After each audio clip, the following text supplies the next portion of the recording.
Hi, అందరికీ నమస్కారం. ప్రవస్తి ఆరాధ్య ఈ పేరు గత 2-3 రోజులుగా మీడియాలో నానుతూ ఉంది. పాడుతా తీయగా కానీ లేకపోతే సింగర్ షోస్ ఏవైతే ఉంటాయో ఆ రియాలిటీ షోస్ చూడని వారికి కూడా ఇవాళ ప్రవస్తి ఆరాధ్య ఎవరు అని నెట్లోకి వెళ్ళి సెర్చ్ చేస్తున్నారు. దీనికి కారణం ఏంటంటే ప్రవస్తి ఆరాధ్య అనే సింగరు పాప పాడుతా తీయగా నుంచి 12వ రౌండ్లో ఎలిమినేట్ అయింది.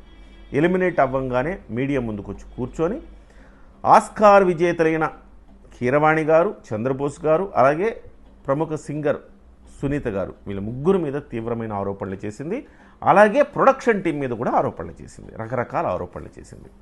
ఆ అమ్మాయి ఏం చెప్తుందంటే, సునీతకు నేనంటే అసలు నచ్చేది కాదు, నా మీద అసహ్యంగా చూస్తోంది, ఆమె ఇన్ఫ్లుయెన్స్ చేసింది మిగతా జడ్జిల్ని కూడా, అలాగే నాకు బాడీ షేమింగ్ కూడా జరిగింది, సో ఎక్స్పోజింగ్ చేయమని అడిగారు, సో పెళ్ళిళ్ళలో పాడేవాళ్ళు అంటే నాకు నచ్చదని కీరవాణి అన్నారు, చాకరీ చేసుకునే అవకాశం ఉంటే చాకరీ చేస్తున్నారు చాలామంది నా దగ్గర, అలాగే నీకు కూడా అవకాశం ఇస్తారన్నారు, చాలా అవమానంగా మాట్లాడారు, నాకు పాటల ఎంపికలో నాకు స్వేచ్ఛనివ్వలేదు, ఇలా రకరకాల ఆరోపణలు చేస్తూ ఆ అమ్మాయి సొంతంగా వీడియో చేసింది. ఒక్కసారి వీడియో చేసి సోషల్ మాధ్యమాల్లో పెడితే ఏమవుద్దంటే వెంటనే రెడీగా ఉంటారు మీడియా ఛానల్, రెడీగా ఉండి రా రా రా నా ఛానల్కి రా, నా ఛానల్లో చెప్పు, నా ఛానల్లో చెప్పు. నేను చెప్తుంది యూట్యూబ్ ఛానల్ కాదు, పెద్ద పెద్ద శాటిలైట్ ఛానల్సే అదే పనిచేసినాయి. ఆ అమ్మాయిని తీసుకొచ్చి ప్రతి ఛానల్లో కూర్చోబెట్టి ఆ అమ్మాయితోటి ఉన్నవి లేనివి మరింత మాట్లాడి వాళ్ళ పబ్బం వాళ్ళు గడుపుకున్నారు. సో ప్రవస్తి ఆరాధ్య చేసిన ఆరోపణల్లో నిజం ఉందా లేదా అనేది మనం 2-3 కోణాల్లో మనం ఆలోచించాల్సిన అవసరం ఉంది. అంటే ఇప్పటికే 3 టైటిల్ గెలిచింది అమ్మాయి, ఏం చిన్న అమ్మాయి ఏం కాదు, చాలా గొప్ప ప్రతిభావంతురాలు. సో 2024 స్టార్ మా నిర్వహించిన సూపర్ సింగర్ విన్నర్ అమ్మాయి, టైటిల్ విన్నర్ ఈ మధ్యకాలంలో 1 year బ్యాక్. అంతకుముందు సరిగమప జూనియర్స్లో తమిళ్లో అమ్మాయి విన్నరు, తెలుగులో అమ్మాయి విన్నరు, జీ వాళ్ళు నిర్వహిస్తారు. అలాగే పాడుతా తీగ 11th సీజన్లో కూడా అమ్మాయి విన్నర్, అంటే 14 ఏళ్ల క్రితం నిర్వహించిన 11th సీజన్లో కూడా అమ్మాయి విన్నర్, అంటే ఆ అమ్మాయి అప్పుడు జూనియర్ అనమాట, చిన్న పాప. సో జూనియర్ టైటిల్ను 3 కొట్టింది, సీనియర్ టైటిల్ 1 కొట్టింది. ఇవాళ ఈ పాడుతా తీయగాలో ఆ అమ్మాయి చాలా ఫేవరెట్ కంటెస్టెంట్గా వచ్చినప్పుడు 12వ రౌండ్లోనే అమ్మాయి ఎలిమినేట్ అయిపోవడం అనేది కొన్ని అనుమానాలకు తావిస్తోంది. రెండోది, సునీత గారు ఆ అమ్మాయి గురించి చాలా అసహ్యంగా చూస్తారు. ఆ అమ్మాయి మైక్ ఆన్లో లేదనుకొని సునీత మాట్లాడారు, ఈ అమ్మాయికి హై పిచ్లో పాడడం రాదు, మేనేజ్ చేస్తుంటుంది అంతే అని చెప్పేసి కించపరిచేలా కీరవాణి గారితో ఆ అమ్మాయి చెప్పారు. దాంతో కీరవాణి కూడా ఇన్ఫ్లుయెన్స్ అయ్యారు అని చెప్తుంది. సో అలాగే బాడీ షేమింగ్ చేశారు నన్ను, నీకు ఏ డ్రెస్సు కూడా సూట్ కాదు నీ బాడీకి, అది ఇది అని చెప్పి ఎప్పుడు నన్ను బాడీ షేమింగ్ చేసేవాళ్ళు ప్రొడక్షన్ సిబ్బంది, కాస్ట్యూమ్స్ వీళ్ళకి సంబంధం లేదు, జడ్జికి సంబంధం లేదు అది. అలాగే ఎక్స్పోజ్ చేయాలి, బొడ్డు కింద కట్టాలి అని చెప్పేవాళ్ళు కాస్ట్యూమర్స్ అని చెప్తున్నారు. సో అలాగే తను ఎలిమినేట్ అయ్యేటప్పుడు ఇద్దరు చంద్రబోసు అలాగే కీరవాణిది చూడలేమంటూ వెళ్ళిపోయారు. సునీత గారు దాన్ని ఆహ్లాదంగా దాన్ని ఆస్వాదించారు, నేను ఎలిమినేట్ అవ్వటాన్ని ఆస్వాదించారని రకరకాల ఆరోపణలు చేసిందబ్బా. సో ఇందులో మళ్ళీ సునీత గారు వీళ్ళందరూ వచ్చేసి వీళ్ళు కూడా ప్రత్యారోపణలు చేశారు. ఆరోపణలు కాదు కానీ దానికి వివరణ ఇచ్చారు, జ్ఞాపిక ప్రొడక్షన్ వాళ్ళు సునీత గారు వివరణ ఇచ్చారు. అయితే ఇక్కడ వాళ్ళు ఏమంటారంటే, పాటల సెలక్షన్ అనేది మా చేతుల్లో కూడా లేదు, 6 పాటలు ఇస్తాం, దీంట్లో వాళ్ళకి ఎవరికైతే ఈటీవీ వాళ్ళు ఉన్నారో వాళ్ళకి ఆ హక్కులు ఉండాలి, ఆ హక్కులు లేని పాటలు మేము పాడతామంటే ఎట్లా కుదురుతుంది, అది కుదరదు అనేది. సో ఎక్స్పోజింగ్ ఎక్కడ చేయమని అడగరు అనేది ఒకటి. అలాగే పాటకు తగ్గ డ్రెస్సులు నేనే సెలెక్ట్ చేస్తానని ఆ జ్ఞాపక ఎంటర్టైన్మెంట్స్ అమ్మాయి వచ్చి చెప్పింది. సో సునీత గారు అయితే ఆల్రెడీ నేను మ్యాంగోలో ఆ అమ్మాయికి నేను అవకాశాలు ఇచ్చాను, ఎవరికి ఇవ్వను ఆ అమ్మాయికి ఇచ్చాను అవకాశాలు అని చెప్పేసి సునీత గారు చెప్పారు. ఓవరాల్గా ఇది ఆరోపణలు ప్రత్యారోపణలు జరిగినాయండి. నేనేమంటానంటే, ఒకటి ఆ అమ్మాయి వాదనలో కూడా ఎంతో కొంత వాస్తవం ఉందేమో పరిశీలించాల్సిన అవసరం ఉంది. ఎందుకంటే ఆ అమ్మాయి అంత హర్ట్ అయిపోయి అంత నిర్ణయాలు తీసుకొని మీడియాకి ఎక్కేసి కెరీర్ ఇక నాకు వద్దు అనుకునేంత పరిస్థితికి ఆ అమ్మాయి ఎందుకు వచ్చింది అనేది ఆలోచించాలి. రెండోది, అంతంత పెద్దవాళ్ళు ఈ అమ్మాయి చిన్న పిచ్చుకు మీద బ్రహ్మాస్త్రంలాగా ఈ అమ్మాయి మీద అంత కక్ష కడతారా అనేది కూడా మనం ఆలోచించాలి. 2 వైపులా మనం ఆలోచించాల్సిన అవసరం ఉంది. సో ఇక్కడ మనం ఆలోచించాల్సింది ఏంటంటే, ఫైనల్గా ఇది ఎవరికి లాభం, ఎవరికి నష్టం? ఓవరాల్గా నాకేమో పాపం అనిపిస్తోంది. ఎవరు? ప్రవస్తి ఆరాధ్య విషయంలో పాపం ప్రవస్తి అనిపిస్తోంది. ఎందుకు అంటే, ఆ అమ్మాయి చెప్పిన నిజాలు అబద్ధాలు పక్కన పెడితే అలాగే సునీత గారు చెప్పేవి నిజాలు అబద్ధాలు పక్కన పెడితే ఓవరాల్గా నష్టం ఎవరికి ఈ ఎపిసోడ్లో? ప్రవస్థి ఆరాధ్యకే నష్టం. ఎందుకు అంటే ఇవాళ ప్రవస్థి ఆరోపణలు చేసిన పాడుత తీయగా ఆగదు, జ్ఞాపిక ప్రొడక్షన్స్ వాళ్ళు ఆగరు, అలాగే సునీత, కీరవాణి, చంద్రబోసులకు వచ్చే నష్టమేమీ లేదు. అట్లాగే ఈ మంటల్లో చలి కాచుకున్న మీడియా సంస్థలు చాలా వరకు రేటింగులు, వ్యూసు పొందినాయి. అంతే తప్ప ఎవ్వరికి కూడా దీనివల్ల నష్టం లేదు, లాభం తప్ప. సో వాళ్ళకి కొంతమందికి నష్టం లేదు, కొంతమందికి లాభం కూడా వచ్చింది.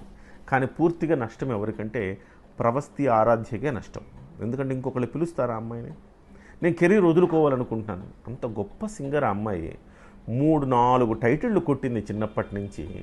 అంత గొప్ప బిడ్డ అంటే చివరికి తాను కెరీర్ వదులుకునే పరిస్థితికి రావడం అంటే సరస్వతి పుత్రులు వీళ్ళందరూ.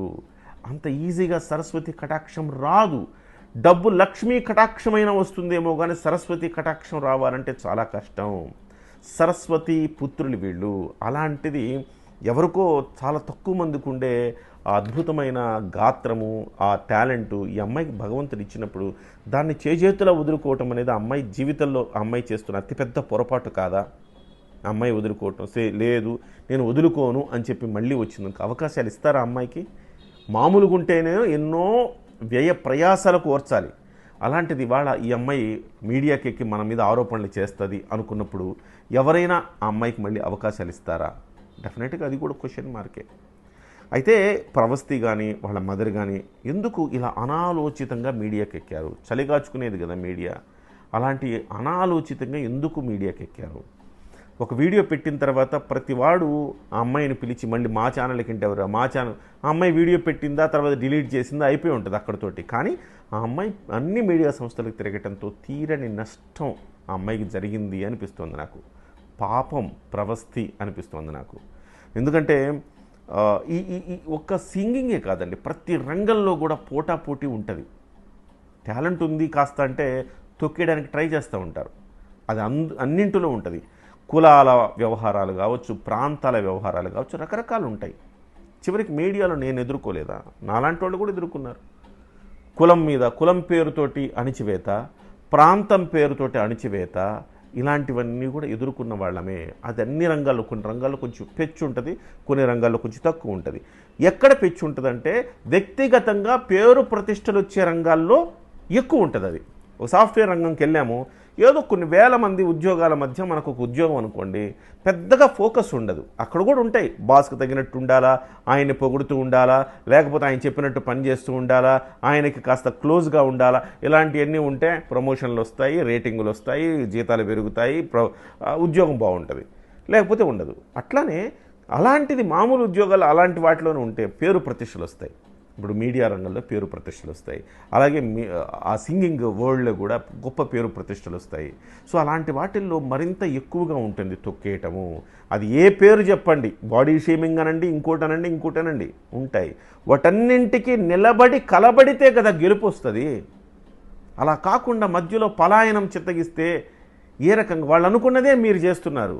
ప్రవస్థి ఆరాధ్య ఒక్కసారి వినాలి మీరు.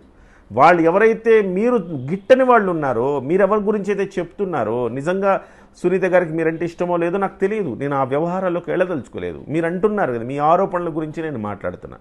సో సునీత గారికి ఇష్టం లేదు, లేకపోతే ఇంకొకళ్ళకి ఇష్టం, వాళ్ళకి ఇష్టం వచ్చినట్టే మీరు చేస్తున్నారు కదా. వాళ్ళే విజయం సాధించారు ఇవాళ. అంటే నిన్ను ఎలిమినేట్ చేయడం ద్వారా వాళ్ళు విజయం సాధించలా. ఇవాళ నువ్వు సింగింగ్ వరల్డ్కి దూరం అయిపోతే వాళ్ళు విజయం సాధించినట్టు కదా, నీ కోణంలో చెప్తున్నా. నేను సునీత గారు లేకపోతే కీరవాణి గారు అలా చేస్తారని నేను అనుకోను, బట్ నీ కోణంలో వచ్చి చూస్తే కూడా అది కరెక్ట్ నాకు అనిపిస్తోంది. సో కాబట్టి ఇలాంటివన్నీ ఉన్న రంగంలోకి ఎన్నో రోజులు, ఈ రోజు కొత్తగా వచ్చిన వాడైతే ఇలా చేసాడంటే అర్థం ఉంది. ఎందుకంటే వాడికి తెలియక చేసుంటాడేమో అని.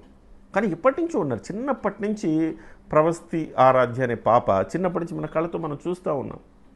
పాపం బిడ్డ ఎంత కష్టపడి ప్రాక్టీస్ చేసి ఉంటుంది, అహర్నిశలు దీనికోసం ఎంత ప్రయత్నం చేసి ఉంటుంది, ఎన్ని కలలుగలు ఉంటారు వాళ్ళ తల్లిదండ్రులు. అలాంటప్పుడు ఈ బంగారమైన కెరీర్ని ఎందుకు వదులుకోవాలి? వాళ్ళ అవకాశం ఇవ్వకపోతే అవకాశం ఇచ్చేవాళ్ళు చాలామంది ఉంటారు. పెళ్ళిళ్ళలో పాడుకో, లేకపోతే ఆర్కెస్ట్రాలు రకరకాల షోస్ జరుగుతుంటాయి పెద్ద పెద్ద, ఆ షోస్లో పాడు. ఇవాళ పాడుతా తీయక కాకపోతే ఇంకో షోలో నువ్వు పార్టిసిపేట్ చేస్తావు. మళ్ళీ ఇంకొక లాంగ్వేజ్లో పార్టిసిపేట్ చేస్తావు. తెలుగు పాట కాకపోతే తమిళ పాట పాడతావు, కాకపోతే హిందీ పాట పాడతావు. నష్టమేంటి?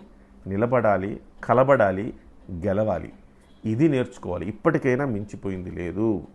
సో ఈ ఛానళ్ళకంతా తిరిగి వాళ్ళ కంటెంట్ ఇచ్చి వాళ్ళని బాగు చేసేది తప్ప నువ్వు సాధించేది ఏం లేదు తల్లి. ఖచ్చితంగా నీకు అద్భుతమైన కెరీర్ ఉంది. నన్ను వదిలేసుకొని నేను వెళ్ళిపోతాను అలాంటి మాటలు అనక తల్లి. డెఫినెట్గా నీకు మంచి భవిష్యత్తు ఉంటుంది. ఇవన్నీ చెడునంతా కూడా పక్కన పడే ఫ్రెష్గా మళ్ళీ ఆలోచించి ఒకసారి మళ్ళీ నీ ప్రయత్నాలు నువ్వు చెయ్యి. తెలియక చేసింది బిడ్డ, తప్పు చేసింది తెలియక అనుకొని మళ్ళీ నిన్ను ఆదరించే వాళ్ళు కూడా ఉంటారు. Thank you.